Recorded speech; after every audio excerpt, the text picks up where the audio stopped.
और अब आपके साथ जिक्र करते हैं उस वबा का जो कि गुज़श्ता 10 महीने से आलमी मईशत को अपनी गिरफ्त में ले चुकी है। हम बात कर रहे हैं कोरोना वायरस की। बिल्कुल शफात। और कोरोना वायरस हमने जैसे देखा कि पाकिस्तान में जैसे हमने इसको शिकस्त देना शुरू की, उसके बाद यहाँ पे जो तदरीसी अमल है वो भी खुला। बाकी तमाम तो सूबों में 23 सितंबर को जो 6ठी से 8वीं जमात की जो क्लासेस थी उनके लिए भी स्कूल खोल दिए गए, लेकिन सिंध में नहीं खोले गए। तो अब खबर यह है कि 6 माह बाद तदरीसी अमल का आगाज़ क्योंकि हो चुका है, तो सिंध के अलावा जैसे मुल्क भर में मिडिल की क्लासेस का आगाज़ 23 सितंबर से ही हो चुका था। प्राइमरी क्लासेस जो हैं उनके बारे में बात की जा रही थी कि ये शुरू होने जाएंगी 30 से। सिंध में भी स्कूल अब 30 से मुकम्मल तौर पर खुल जाएंगे, जिसकी वजारत तालीम ने तस्दीक भी कर दी है। लेकिन दूसरी जानिब सिंध की वजीर सेहत असरा पिचहू का कहना है कि वायरस की शरह 1.5 से 3% तक बढ़ गई और मौजूदा हालात में कोरोना की दूसरी लहर की पेशगोई भी की गई है। वजीर सेहत के मुताबिक मौजूदा सूरत हाल में स्कूल खोलना दुरुस्त अमल नहीं है। साथ ही सिंध में सेक्रेटरी कॉलेजेस ने कॉलेजों में दाखिले पॉलिसी का नोटिफिकेशन भी जारी कर दिया है, जिसके तहत तलबा के लिए ऑनलाइन सिस्टम वज़ा किया गया है। नोटिफिकेशन के मुताबिक महकमा कॉलेजेस की वेबसाइट पर फॉर्म दाखिला फॉर्म और दीगर फॉर्म्स जो हैं वो अपलोड किए जाएंगे। इसी हवाले से बात करने के लिए हमारे साथ मौजूद हैं सूबा सिंध के वज़ीर तालीम और पीपल्स पार्टी रहनुमा सईद गनी साहब। उन्हें शामिल गुफ्तगू करते हैं। सईद साहब बहुत शुक्रिया वक्त देने के लिए। सईद साहब पहले तो ये बताइएगा कि 28 सितंबर से स्कूल मुकम्मल तौर पर खोलने का ऐलान किया जा रहा है। वज़ीर सेहत असरा पिचहू के इसमें कुछ तहफ़्फ़ुज़ात हैं, आप क्या कहना चाहेंगे?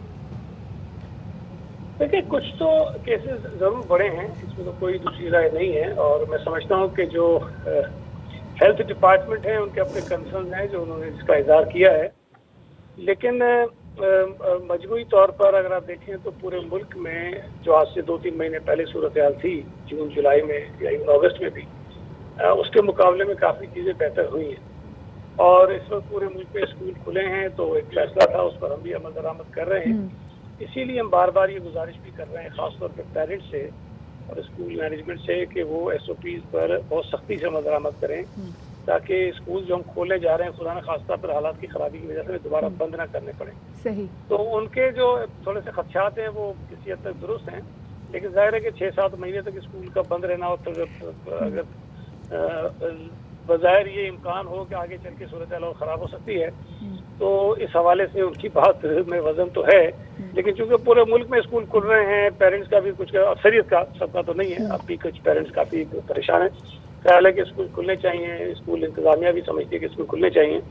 तो हमने भी मशावरत की है जहाँ अक्सरियत का ये फैसला था कि स्कूल खोल देने चाहिए। सही, क्योंकि सईद गनी साहब आगे बच्चों के पेपर्स भी होने वाले हैं। अच्छा, प्राइमरी के जो बच्चे हैं उनके लिए सोचा गया था कि 30 सितंबर को फैसला किया जाएगा और देखा जाएगा अगर हालात बेहतर हो तो उनको 30 सितंबर में उनके लिए भी स्कूल खोल दिया जाएगा। लेकिन अगर ये जो हमारे 6, 7 और 8 के बच्चे अगर मंडे से जाएंगे तो फिर क्या इन बच्चों जो प्राइमरी के बच्चे हैं उनका स्केड्यूल आगे कर दिया जाएगा या वो भी इन्हीं के साथ स्कूल जाएंगे? नहीं, अभी देखिए मैं आपको थोड़ा सा बता दूँ कि शुरू में जो अनाउंस किया गया था कि तमाम की तमाम क्लासेस 3 मुख्तलिफ मराइल में खोल दी जाएंगी। पहला मरला 15 सितंबर से था, जिसमें यूनिवर्सिटीज, कॉलेजेस और 10वीं और 9वीं जमात को खोलना था हमने। फिर जो दूसरा मरला था उसमें 8वीं, 7वीं और 6ठी जमात को खोलना था, वो 21 सितंबर से था। और फिर जो तीसरा मरला था वो 28 सितंबर से था, जिसमें 5वीं और उसके बाद नीचे की तमाम क्लासें खुल जानी थी। अच्छा, हमने सिर्फ वो जो दूसरा मरला था 8वीं, 7वीं और 6ठी का, उसको 1 हफ्ता डिले किया था ताकि जो SOPs इम्प्लीमेंटेशन में हमें खामियां नजर आ रही थी उसको हम दुरुस्त कर सकें। तो बाकी तो जो प्लान था उसके मुताबिक हम चल रहे हैं। तो सिर्फ वो 1 हफ्ता जो ताखीर हुई है सेकंड फेज में, उसको हम खोल देंगे थर्ड फेज के साथ। तो जो ये आप कह रही है कि सिर्फ 7वीं, 6ठी, 7वीं, 8वीं खुली है, नहीं, तमाम की तमाम क्लासेस जो हैं वो 28 सितंबर से खुलेंगी। सही। अच्छा, अब सर एक बड़ा अहम मामला है और वो है उन लोगों का जिन्होंने इम्प्रूवमेंट के लिए एग्ज़ाम देने थे, जो सप्लीमेंट्री एग्ज़ाम दे के जिनके ड्यू थे उनके एग्ज़ाम्स हुए नहीं दोबारा। तो क्या पॉलिसी आई है? वो जो पिछले साल वाले थे उनको तो 3% इजाफी मार्क्स मिल गए, इनका क्या फ्यूचर है? नहीं, अगर आप हमारी जो पॉलिसी थी प्रमोशन की, वो बाकी सूबों से बहुत मुख्तलिफ थी हमारी। हमने इस पर काफ़ी वर्किंग की और बाकी सूबों ने तो ये कहा था। सईद साहब, हम आपसे कोशिश करते हैं कि दोबारा रब्ता करें, लेकिन एक बड़ा गंभीर मामला है। वो लोग जिन्होंने मिसाल में कोई सब्जेक्ट में वो फेल हो गए और उन्होंने उस सब्जेक्ट की इंप्रूवमेंट देनी है, सप्लीमेंट्री एग्जाम, तो उनका क्या फ्यूचर है? उनका एग्जाम नहीं हुआ, जिन जो पास थे उनको तो 3% इजाफी नंबर मिल गए, लेकिन जो फेल हुए या जिन्होंने एडिशनल सब्जेक्ट लिए या इंप्रूवमेंट दी, उनका क्या फ्यूचर, उनके एग्जाम्स क्या होंगे? सईद गनी साहब हमारे साथ दोबारा मौजूद हैं। जी सईद साहब।